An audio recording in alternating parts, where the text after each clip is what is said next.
Hi guys! Hi everyone! Good evening! This is Manay Gina and another mini vlog for today's video at ang ating pag-uusapan ay walang iba kung hindi si Kim Chiu. So guys, alam kong alam nyo na din kasi sobrang viral si Kim, trending at usap-usapan siya ngayon sa iba't ibang social media platforms kasi nga maraming mga netizen ang nakapansin na parang lumalaki yung tiyan ni Kim.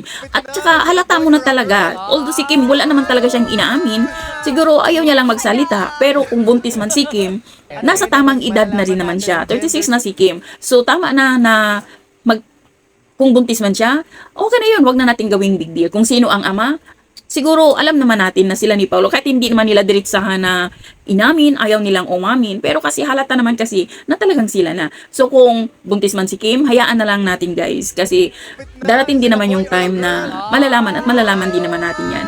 Sa ngayon siguro, ayaw lang siguro ni Kim talagang sabihin o ayaw niyang sa kanya mismo manggaling na, oh buntis ako. Hinahayaan niya na lang siguro yung mga netizen ang makapansin na lumalaki talaga yung tiyan niya. Kasi kahit anong tingin mo, lumalaki talaga yung tiyan ni Kim. Pero hindi natin alam, baka mamaya pusunin lang kasi nag-stop mag-gym, 'di ba? So, hintayin na lang natin yung tamang panahon, 'di ba? So, yun lang guys. Thank you for watching. Bye, God bless everyone.